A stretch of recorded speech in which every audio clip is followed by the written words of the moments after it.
সম্প্রতি মুক্তি পেয়েছে বিবেক রঞ্জন অগ্নিহোত্রীর দ্য বেঙ্গল ফাইলস এর ট্রেলার। আর ট্রেলার মুক্তির পর থেকেই বিতর্ক আরো তুঙ্গে। গোপাল মুখার্জি ওরফে গোপাল পাঠার পরিবার থেকে ইতিমধ্যেই দায়ের করা হয়েছে এফআইআর দায়ের করেছেন গোপাল মুখার্জির নাতি শান্তনু মুখার্জি। তাদের কি অভিযোগ?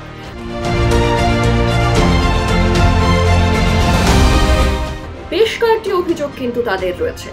সম্প্রতি ছবির প্রচারে সোশ্যাল মিডিয়ায় একটি বাক্য ব্যবহার করেছেন ছবির পরিচালক। তিনি বলেছেন, কলকাতা মে এক কসাই থা। এই বাক্য নিয়ে তীব্র আপত্তি জানিয়েছেন শান্তনু বাবু।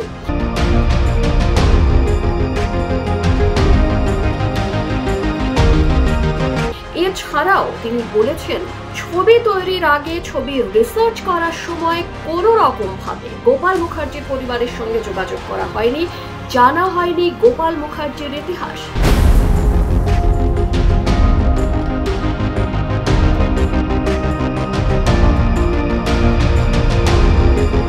তারা চান গোপাল মুখার্জির গল্প, গোপাল মুখার্জির কথা সাধারণ মানুষ জানুক, তাদের কাছে পৌঁছক, তাকে নিয়ে আরো সিনেমা হোক, কিন্তু এভাবে নয়। সত্যি ইতিহাস জেনে তারপর তৈরি হোক গল্প।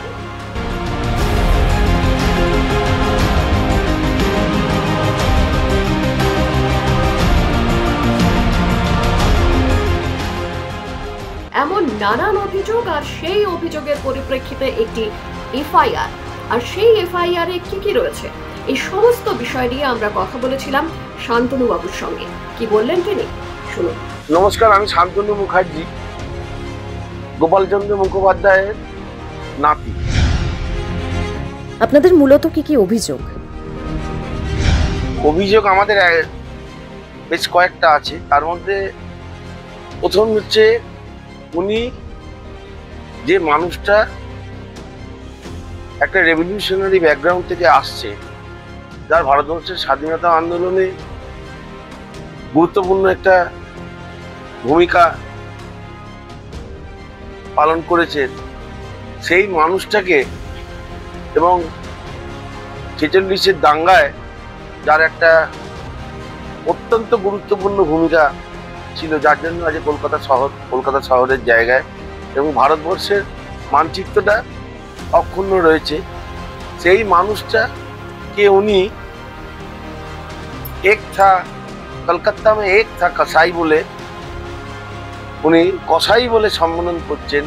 আর দ্বিতীয় কথা হচ্ছে, আমরা তো জানতামই না যে এইরকম ধরনের একটা কোনো সিনেমা হচ্ছে বেঙ্গল ফাইলস, যার নাম এবং যাতে মুখ্য চরিত্রে অভিনয় করছেন আমাদের এই বাংলার একজন অভিনেতা সৌরভ দাস, গোপাল মুখার্জির চরিত্রটি, এবং তার নামের পাশে যদি পাঁঠা লেখা।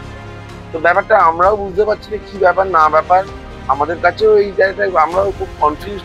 তারপর যে এই সিনেমাটা যে হচ্ছে বা সেই সিনেমাটা এটা হতে চলেছে হবে,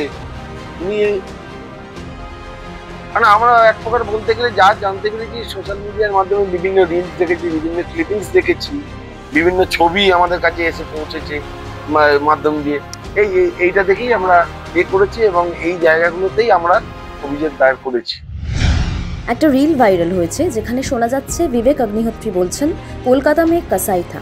কি বলবেন এই বিষয়ে? 93 বছর বেঁচে ছিলেন, 2005 সালে উনি মারা গেছেন। এই 93 বছর দীর্ঘ জীবনের একটা অংশ হচ্ছে, একটা পার্ট হচ্ছে এই 46-এর দাঙ্গা, একটা অধ্যায়। তো সেই আগে উনি কি ব্যাকগ্রাউন্ডে ছিলেন, পরে ওনার কি অবস্থায় ছিলেন, এই ব্যাপারগুলোকে না বুঝে উনি হঠাৎ করে কেন কসাই বললেন, এই ব্যাপারটা আমি জানি না। হ্যাঁ, তবে ওনার নিজের প্রতিষ্ঠিত বাঙালি হিন্দু ঝটকা পাঁঠার মাংসের দোকান আছে। তো উনি কিন্তু কসাই ব্যাকগ্রাউন্ডের মানুষ নন।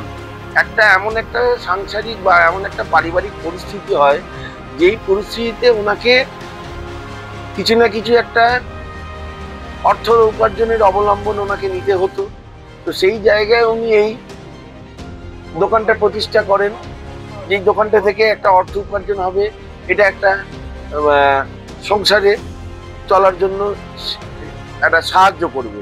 তো সেই জায়গায় থেকে উনি কিন্তু কসাই ব্যাকগ্রাউন্ডের মানুষ নন, বর্ন অ্যান্ড বটার কিন্তু কসাই ব্যাকগ্রাউন্ডের নন। গোপাল মুখোপাধ্যায় গোপাল পাঁঠা নামেই বেশি পরিচিতি পেয়েছেন, যেটা আমরা জানি প্রত্যেকে। পাঁঠা কেন? পাঁঠার ব্যাপারটা হচ্ছে, আমরা যে জায়গা থেকে যেখান থেকে বসে আপনাকে আজকে এই ইন্টারভিউ দিচ্ছি,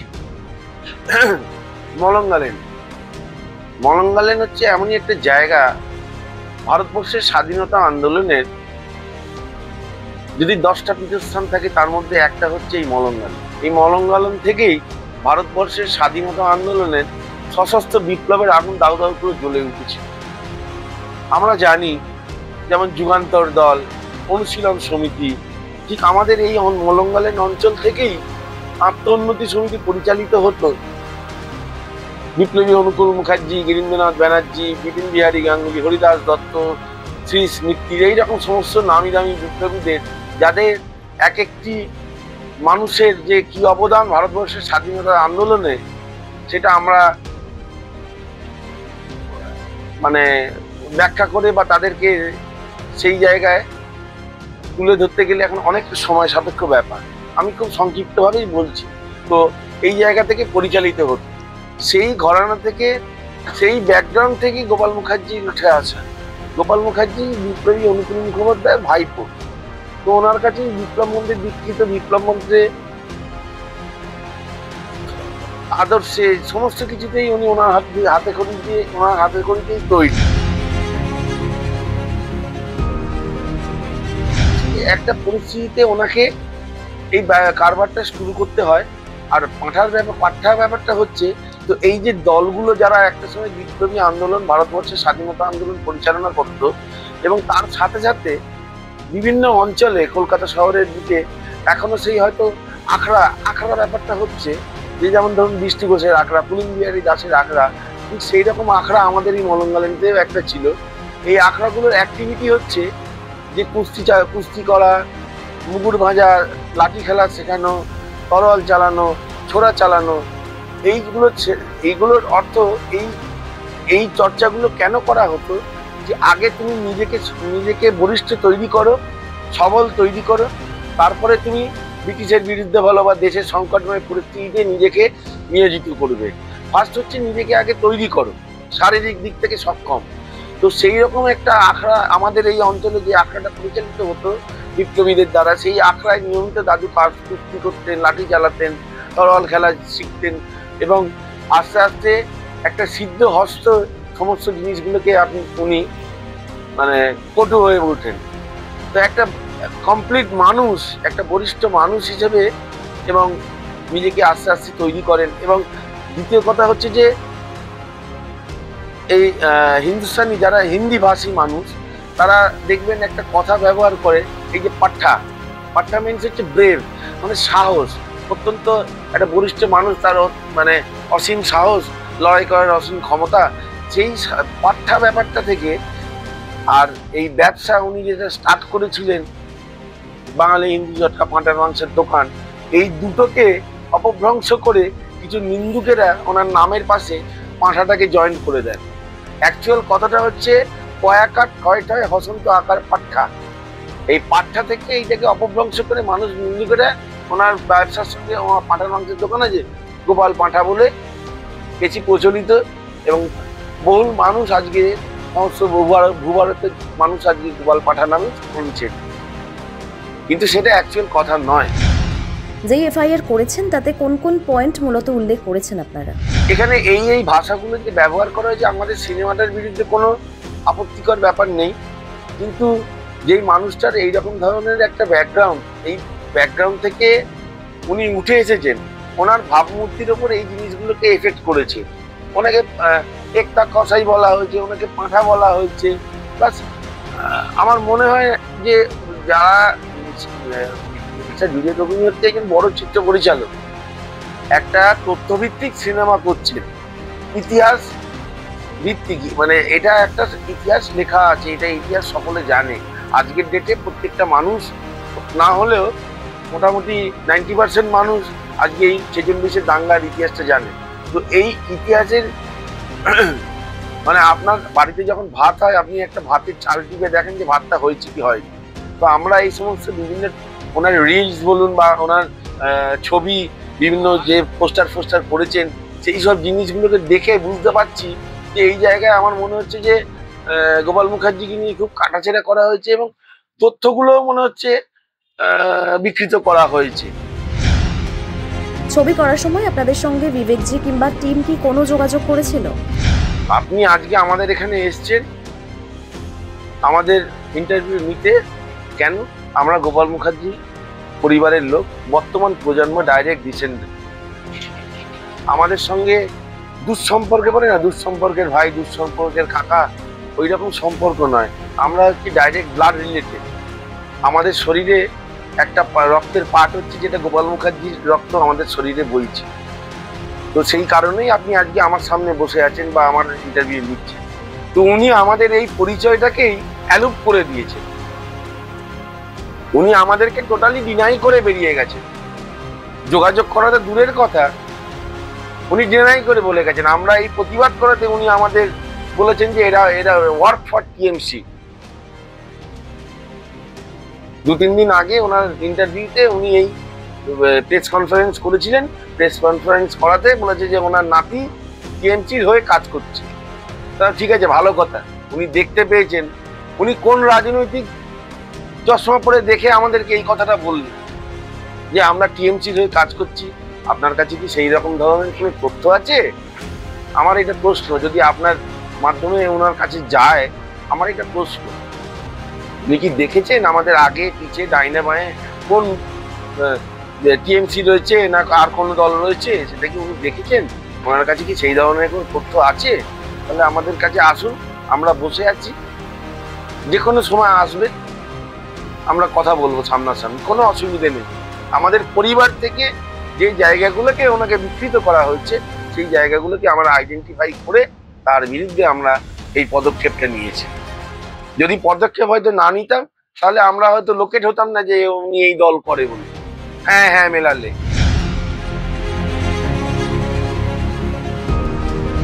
না, ওই তো বললাম তো, আমরা তো আমাদের আইডেন্টিটিটা কি মনে হচ্ছিল যে না একটা অবলুপ্তির পথে চলে গেছি। 2005-এ গোপাল মুখোপাধ্যায় মারা গেছেন, আমাদের ছেড়ে চলে গেছেন। আমার মনে হয়েছে উনি ভেবে নিয়েছিলেন বোধহয় যে 2006 থেকে এই পরিবারটা কর্পূরের মতো উবে গেছে, আর নেই কেউ। যে মলঙ্গালেন থেকে এতগুলো সশস্ত্র বিপ্লব এই মলঙ্গালেন থেকে তৈরি হয়েছে, যেখান থেকে একটা বিপ্লবী কর্মকাণ্ড, একটা স্বাধীনতা আন্দোলনে হয়েছে, ওনার প্রতিনিধি দল, উনি ব্যস্ত মানুষ, উনি বড় মাপের মানুষ, আমি ছেড়ে দিলাম ওনাকে। ওনার তো একটা নিশ্চয় প্রতিনিধি দল ছিল যারা এই তথ্য সংগ্রহ করেছে, রিসার্চ করেছে। তো সেই দলের কি একজন সদস্য হিসাবে ঠিক আছে মানলাম 2006-তে এই পরিবারটা কর্পূরের মতো উবে গেছে। আরে বাবা, বাড়িটা আছে কিনা, বাড়িটা অস্তিত্ব আছে কিনা, একটা সংগ্রহশালা হয়ে গেছে কিনা দেখে আসি একবার, বা আশেপাশে এই অঞ্চলে একটু লোককে জিজ্ঞাসা করি, একটা চায়ের দোকান বা একটা পানের দোকানে গিয়ে জিজ্ঞাসা করি যে ভাই এরকম লোককে চেনো, এরকম লোক কেউ ছিল এখানে? আমি জানি না, আমার মনে হয় না যে ওই রিসার্চ দলের কোনো প্রতিনিধি এসে, জনপ্রতিনিধি এসে ওই কাউকে এখানে এসে কোয়ারি করেছেন। যদি কোয়ারি করতেন আমরা জানতে পারতাম। উনি আমাদের কাছে তো সেই মানে আসার প্রয়োজনই বোধ করেননি। বাকিটা তো আপনাদের সামনেই যা আছে। ট্রেলার লঞ্চে যে গন্ডগোল হলো তা নিয়ে কি বলবেন আপনারা? না, সে বিষয়ে এখন যা আমরা ওই জায়গায় আমরা জানি না এটা কিছু হচ্ছে। উনি আমাদেরকে বলদুপ করে বেরিয়ে চলে গেছেন। তবে হ্যাঁ, বিভিন্ন মাধ্যমে, খবরের কাগজে, মিডিয়ায় জানতে পারলাম যে উনি একটা এরকম আয়োজন করেছিলেন কোনো একটা কলকাতার স্টার হোটেলে। তো সেইখানে নাকি একটা বিবাদ সৃষ্টি হয়। উনি মনে হয় ট্রেলারটাকে এখানে লঞ্চ করতে পারেননি, যা আমরা খবরের মানে সংবাদ মাধ্যমে যেটা জানতে পেরেছি। ইতিমধ্যে ট্রেলার বেরিয়েছে, আর কদিন পর ছবিও মুক্তি পাবে। এবারে এফআইআর এর পরিপ্রেক্ষিতে আপনাদের সঙ্গে যদি বিবেকজি কিংবা টিম বেঙ্গল ফাইলস যোগাযোগ না করে, আপনারা পরবর্তী কি পদক্ষেপ নেবেন? দেখুন, আমরা অলরেডি একটা পা এগিয়ে বসে আছি। আমরা অলরেডি একটা পদক্ষেপ নিয়ে নিয়েছি এবং খুব শীঘ্রই আমরা আমাদের আগামী পদক্ষেপ নেব। সেটা আমাদের পরিবারের মিটিং হবে, আমরা আলোচনা করব। আর যিনি লয়ার, উনি আমাদের এই মানে এই ব্যাপারটা যিনি দেখছেন আমাদের, আইনি পরামর্শদাতা, ওনার সঙ্গে আলোচনা করেই আমরা আগামী পদক্ষেপটা নেব।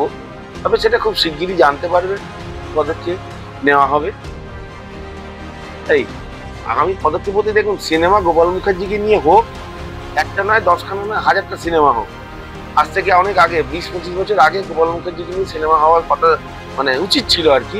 তা উনি যে কর্মকাণ্ড আজকে করে গেছেন সেই সময়, সেইটা প্রত্যেকটি মানুষ, আজকের যুব সমাজ বলুন, আগামী প্রজন্ম যারা রয়েছে, বর্তমান যে প্রজন্ম রয়েছে, প্রত্যেকটা মানুষ জানুক।